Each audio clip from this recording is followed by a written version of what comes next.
दोस्तों नमस्कार, आप सभी का बहुत बहुत स्वागत है। आज है 25 अगस्त 2026 और आज दोस्तों रेलवे ग्रुप डी का पेपर जो है भली भांति बिना किसी ज्यादा डिले के संपन्न हो चुका है, यानी कि खत्म हो चुका है। ठीक है, ये पेपर दोस्तों आप लोगों का जो है आज 3 शिफ्ट में यहाँ पर हुआ था और इसका खत्म हो गया। और रेलवे इतना फास्ट है कि दोस्तों रेलवे ने यहाँ पर जोन वाइज डेटा भी आपका शेयर कर दिया, यानी कि टोटल कितने फॉर्म फिलअप हुए हैं, कितने टोटल फॉर्म डाले गए हैं, कितने अभ्यर्थियों ने इसके एप्लीकेशन डाले हैं, इसका डेटा शेयर कर दिया है, वो भी जोन वाइज।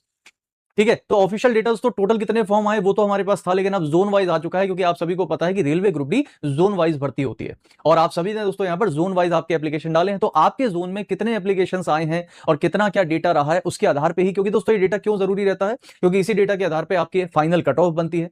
आपकी जब आंसर की होगी तो आप जो अपने जब नंबर वगैरह चेक करोगे, सारी चीजें हैं वो सारी चीजें यहां पर आपका डेटा से ही होता है। ठीक है, तो यहां पर दोस्तों सबसे पहले देखिए, डेटा को बताने के पहले मैं आप सभी लोगों को कुछ इंपॉर्टेंट चीज बताना चाहता हूं।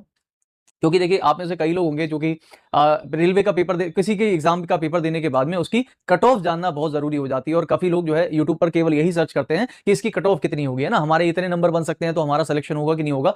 एग्जाम हम इसीलिए दोस्तों देते हैं। तो यहां पर मैं आप सभी लोगों को एक डेटा दिखाना चाहता हूं कि शायद आप यहां पर थोड़ा थोड़ा कंफर्म कर सको। देखिए दोस्तों, रेलवे ग्रुप डी की अगर मैं 2019 की बात करूं, इसको 2022 का भी पेपर बोल सकते हैं, क्योंकि ये 22 तक कंप्लीट हुआ था, बीच में कोरोना आ चुका था। तो यहां पर दोस्तों 2019 की अगर मैं बात करूं तो उस समय पर वैकेंसी आपकी देखिए बहुत ज्यादा थी। 1,03,000 समथिंग कुछ वैकेंसी थी, 1 लाख वैकेंसी आई थी। उसका कारण यह था कि 2016 के बाद में सीधा आपका यहां पर वैकेंसी आई थी दोस्तों, लगभग लगभग 3 से 4 साल के बाद। तो ये वैकेंसी उतनी लेवल पर आती थी। लेकिन अगर आप फॉर्म भी देखोगे तो फॉर्म कितने भरे गए थे उसमें, टोटल 1.11, लगभग लगभग दोस्तों 1 करोड़ से ज्यादा। ठीक है, 1 करोड़ से ज्यादा एप्लीकेशन। अगर मैं आपको असली डेटा बताऊं तो दोस्तों एप्लीकेशन तो बहुत ज्यादा भरे गए थे, 2 करोड़ 2.5 करोड़ के अराउंड एप्लीकेशन भरे गए थे, जिनमें से 1 करोड़ फॉर्म तो रिजेक्ट हो गए थे, केवल इतने ही बचे थे। तो पर सीट अगर आप यहां पर कंपटीशन देखोगे उस समय पर, तो एक सीट पर 108 कैंडिडेट्स का जो है पूरा का पूरा यहां पर कंपटीशन दिखाई देता है। अगर मैं बात करूं 2024-25 के डेटा की, तो यहां पर दोस्तों 32,438 वैकेंसी आई थी। जैसा कि आपको पता है कि रेलवे ने जब वार्षिक परीक्षा यानी कि एनुअली हर साल परीक्षा देने को बोला था, तो यहां पर 32,000 दोस्तों लगभग लगभग पोस्ट आई थी। और वहां पर भी आप देखोगे तो भारी मात्रा में यहां पर लगभग 1 करोड़ एप्लीकेशन वहां भी दोस्तों देखने को मिले थे। और कॉम्पिटिशन आपका सीधे बढ़ जाता है, अच्छा खासा बढ़ जाता है, क्योंकि तो आप देख सकते होगे कि यहां पर दोस्तों जो फॉर्म थे वो इसकी तुलना में 3 गुना थे। तो यहां पर जब 3 गुना दोस्तों कम एप्लीकेशन आपके आगे 2024-25 में एकदम 30,000, और यहां पर दोस्तों लगभग लगभग 1 लाख, तो 3 गुना ही आपका जो कंपटीशन है वो यहां पर बढ़ जाता है ना। तो 334 पर सीट के हिसाब से बात करते हैं दोस्तों आप लोगों की 2025-26 की वैकेंसी के लिए, यानी कि जिसका पेपर आज यहां पर खत्म हुआ है। ठीक है, तो जो पेपर दोस्तों आज यहां पर आप लोगों का खत्म हुआ है, इसके हिसाब से अगर मैं आपसे बात करूं तो 22,195 वैकेंसीज थी। और इसमें जो टोटल फॉर्म फिलअप हुए हैं दोस्तों, वो जो डेटा आज आया है मैं अभी दिखाता हूं आपको, वो आया है 52 लाख प्लस का। लगभग लगभग 52 लाख लोगों ने इसका फॉर्म भरा है। और पर सीट जो कंपटीशन है वो 1 लाख, एक सीट पर 238 स्टूडेंट्स हैं। अब देखिए, यहां पर एक बहुत इंपॉर्टेंट चीज दोस्तों आपको बताना चाहूंगा, लेकिन उससे पहले एक चीज यहां पर देख लो, जो ऑफिशियल डेटा यहां पर दिया है, उसके बाद इस पर आते हैं वापस से।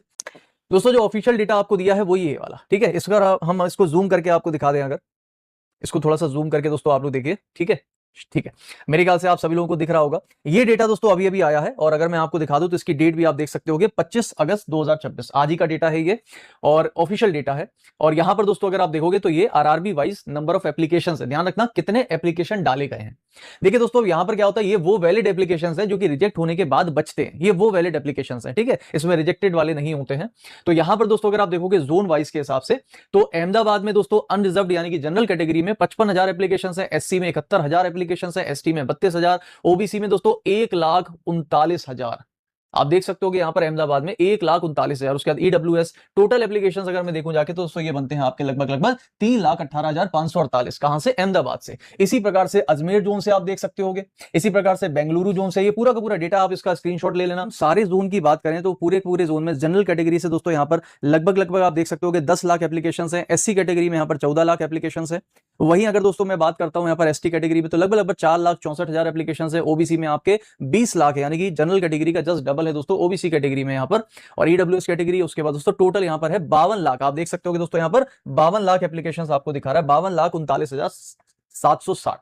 ठीक है, ये है दोस्तों। बाकी यहां पर सीसीए कैंडिडेट्स और पीडब्ल्यू बीडी कैंडिडेट्स का भी यहां पर दिया हुआ है। ठीक है दोस्तों, मुझे बताइए क्या यहां पर ये पर सीट जो कंपटीशन यहां पर दिख रहा है कि एक सीट पर 238 का कंपटीशन है, क्या आपको लगता है ये सही है? जी नहीं दोस्तों, ये बिल्कुल सही नहीं है। क्यों? क्योंकि आपको भी पता है कि यहां पर 52 लाख लोगों ने तो फॉर्म भरा है, लेकिन देने कितने गए, अटेंडेंस कितना हुआ, ये सबसे जरूरी होता है। ये फॉर्म फिलअप डेटा है। तो ऑब्वियस ही बात है दोस्तों, यहाँ पर फॉर्म फिलअप डेटा ही हमें बताया जाता है, बट अटेंडेंस क्या रही, तो आपको अटेंडेंस का पता है। आज दोस्तों आपका पेपर खत्म हो चुका है, तो देखिए अभी तक का जो अटेंडेंस रजिस्टर हुआ है रेलवे की तरफ से, क्योंकि आज दोस्तों आज का भी डेटा आना बाकी है, अभी तक का जो अटेंडेंस दोस्तों जो रजिस्टर हुआ है, मैं आपको बता दूं 2026 वाला का बता रहा हूं, तो 2026 का दोस्तों लगभग 50 से 54% तक का अटेंडेंस यहां अभी तक रजिस्टर हुआ है, जिसमें आज का डेटा अभी आना बाकी, क्योंकि आज पेपर अभी खत्म हुआ। लगभग दोस्तों यहां पर आधे लोग ही पेपर देने गए हैं। ये दोस्तों मैं अटेंडेंस का डेटा बता रहा हूं। अब आप सोचिए दोस्तों कि यहां पर फॉर्म भरा है 52 लाख लोगों ने, लेकिन पेपर देने गए हैं लगभग आधे ही कैंडिडेट, और ये हमेशा होता है आधे कैंडिडेट। अगर मैं यहां की बात करूं तो यहां पर दोस्तों पेपर देने लगभग केवल 42% लोग ही गए थे, पेपर ही नहीं देने जा पाए। किसी का सेंटर इतनी दूर, अच्छा पेपर भी दोस्तों क्यों नहीं देने जा पाते हैं, क्योंकि सेंटर बहुत दूर दूर फेंक दिया जाता है। 600 किलोमीटर, 700 किलोमीटर, 800 किलोमीटर, इतनी दूर दूर सेंटर होता है कि बहुत सारे कैंडिडेट्स पेपर ही नहीं देने जाते, उनका पेपर छूट जाता है। तो बेसिकली दोस्तों अगर देखें तो जो 52 लाख यहाँ पर कैंडिडेट हमें दिख रहे हैं, ये सीधा सीधा क्या हो जाएंगे, आधे हो जाएंगे। ये सीधा सीधा 25 लाख कैंडिडेट्स हो जाएंगे। दोस्तों डेटा देख लिया आपने, इसका मैं टेलीग्राम पर आपको अपलोड करा दूंगा डेटा, एक बार आप स्क्रीनशॉट ले लो, इससे आपकी कट ऑफ जो है उसके बारे में थोड़ा सा पता चलता है। और ये मैंने आपको पिछला डेटा भी दिखा दिया कि किस तरीके से यहाँ पर डेटा था और कितना यहाँ पर कॉम्पिटिशन था। कट ऑफ की अगर आपको वीडियो चाहिए तो मुझे कमेंट में जरूर बताना, तो एक कट ऑफ की वीडियो आप लोगों के लिए मैं जारी करूंगा, जिसमें एक्सपेक्टेड संभावित कट ऑफ बताऊंगा, पिछली कट ऑफ क्या थी, उससे पहले की कट ऑफ क्या थी, और अभी की कट ऑफ क्या आ सकती है। ठीक है, तो अभी उसके ऊपर कोई टिप्पणी मैं नहीं करूंगा। यहाँ पर दोस्तों कुछ कैंडिडेट्स है जो कह रहे हैं कि 2027 की वैकेंसी कब तक आ सकती है सर, उसके बारे में एक बार बता दीजिए। दोस्तों मैं 27 की वैकेंसी के बारे में आपको अगर बताऊं, देखिए 27 की जो वैकेंसी है, एक अखबार में करीब निकला था कि ग्रुप डी 2027 में जो है लगभग दोस्तों 30,000 कुछ वैकेंसी आने वाली है, बट मुझे नहीं पता, ये ऑफिशियल डेटा नहीं है, ये केवल एक अखबार की कटिंग है, पहली बात। दूसरी बात देखो, सबसे पहले एक बात ध्यान रखना, 2026 में यहाँ पर सबसे पहले जो एग्जाम होने वाला है ना, वो दोस्तों एएलपी का हो सकता है। और एएलपी का जो एग्जाम है दोस्तों, मुझे लगता है कि अक्टूबर लास्ट से लेकर नवंबर के शुरुआत में हो सकता है। ठीक है, उसका कारण है दोस्तों कि अभी सितंबर की बात करूं तो अभी अंडर ग्रेजुएट एनटीपीसी का सीबीटी 2 का एग्जाम लगा हुआ है, उसके बाद एएलपी का साइकिल लगा हुआ है, और जब 2025 की साइकिल खत्म हो जाएगी तब 2026 की साइकिल शुरू होगी। तो यहां पर एएलपी, अच्छा इसकी वैकेंसी आ चुकी है। अगर मैं टेक्नीशियंस की बात करूं तो इसकी वैकेंसी आ चुकी है। जेई की दोस्तों वैकेंसी अभी चल रही है, आपको पता है आ चुकी है। इसके बाद आपकी जो वैकेंसी आनी है वो एनटीपीसी की आनी है, अंडर ग्रेजुएट और ग्रेजुएट लेवल की, और उसके बाद बेटा यहां पर ग्रुप डी की वैकेंसी आती है। तो अगर मैं 27 की बात करूं तो अभी ये मान के चलिए दोस्तों इन सबकी वैकेंसीज आ चुकी हैं। ग्रुप डी की जो वैकेंसीज हैं वो आप मान के चलिए कि इस साल के अंत तक आपको ग्रुप डी की वैकेंसी देखने को मिल जाएंगी। ठीक है, आंसर की कई लोग बात करें सर आंसर की कब तक आएगी, तो बेटा आंसर की के बारे में आपको मैं बता देता हूं कि आंसर की जो है आपकी रेलवे ग्रुप डी 2026 वाला आज जो पेपर खत्म हुआ है, इसकी आंसर की आपकी 1 से 2 सितंबर के बीच में आ जाएगी। ठीक है, 7 से 8 दिन के अंदर 100% आपकी आंसर की आ जाएगी, ये मैं आपको बता देता हूं। 1 से 2 सितंबर के अराउंड आपकी आंसर की आपको देखने को मिल जाएगी। ठीक है, बाकी रेलवे ग्रुप डी जो है इसके बाद ही आएगा, सबसे लास्ट में, लगभग नवंबर दिसंबर के अराउंड दोस्तों आपको देखने को मिल सकता है। यहां पर उससे ज्यादा भी, मतलब दिसंबर तक मुझे लगता है इसकी वैकेंसी आ जाएंगी और आप यहां पर फॉर्म फिलअप कर सकते हो। आंसर की कब तक बेटा मैंने बता दिया, आंसर की जो है आप लोगों की 2026 वाली, ठीक है, ग्रुप डी की, ये 1 से 2 सितंबर तक आपकी आंसर की आ जाएगी। ठीक है, मान के चलो उससे पहले भी आ सकती है, बट यहां पर आपकी 1 से 2 सितंबर आ जाएगी, क्योंकि उसके बीच में आपको पता है कि त्योहार भी है, रक्षाबंधन है, तो उसकी वजह से 1 आध 2 सितंबर तक का टाइम आपको लग सकता है। ठीक है, अब देखिए बहुत सारे लोग हैं जो कह रहे हैं सर ग्रुप डी 2027 के लिए कुछ आप करने वाले हो क्या। देखिए दोस्तों ग्रुप डी 2027 के लिए अगर मैं बात करूं आपसे, तो ग्रुप डी 2027 के लिए बेटा आप लोग एक चीज कर सकते हो, मुझे ऐसा लगता है सबसे बेस्ट ये है कि रेलवे ग्रुप डी की जो भी तैयारी कर रहा है, या फिर रेलवे की ही अगर कोई तैयारी कर रहा है, कोई भी कैंडिडेट ऐसा है जो सिर्फ रेलवे की तैयारी कर रहा है, तो आप सभी को पता है दोस्तों कि यहाँ पर आदित्य सर आपको मैथ्स पढ़ा रहे हैं, मैं आपको रीजनिंग पढ़ा रहा हूँ, शुभम मैम आपको स्टैटिक और करंट्स पढ़ा रहे हैं। साइंस में अपने पास 2 टीचर्स हैं, आरती मैम और पुष्पेंद्र सर, दोनों ही दिग्गज टीचर हैं, आप जानते हो। दीपक सर और अजीत सर, ये दोनों आपको जीएस पढ़ा रहे हैं। सबसे अच्छी बात यह है दोस्तों कि इसमें इस बैच के अंदर NTPC, group D, ALP, technicians, RPF, SI, और सबसे अच्छा दोस्तों यहाँ पर जेई और सेक्शन कंट्रोलर, सभी की तैयारी बढ़िया तरीके से यहाँ पर हो जाएगी। और सबसे अच्छी बात यह है 2 साल की वैलिडिटी है, क्योंकि आपको पता है रेलवे दोस्तों कंप्लीट करते करते 1 से 1.5 साल तो लगा देता है, तो 2 साल तक आराम से आप इस बैच को कभी भी कितने बार भी पढ़ सकते हो। ठीक है, बैच है दोस्तों वंदे भारत 2.0, तो जो 2027 के लिए पढ़ना चाहते हैं रेलवे ग्रुप डी के लिए, वो भी इस बैच से आराम से पढ़ सकते हो। सारे टीचर्स है, कंबाइंड है, बढ़िया तरीके से पढ़ सकते हो। ठीक है, इसमें सब कुछ आपको मिलेगा। और सबसे अच्छी बात यह है दोस्तों कि यहाँ पर पूरा का पूरा बेसिक से 0 लेवल से आपसे पढ़ाया जा रहा है। आप सभी लोग मेरे साथ यहाँ पर जुड़ सकते हो पूरी की पूरी टीम के साथ। और बाकी जो भी इंपॉर्टेंट चीजें थी वो मैंने आपको बता दी।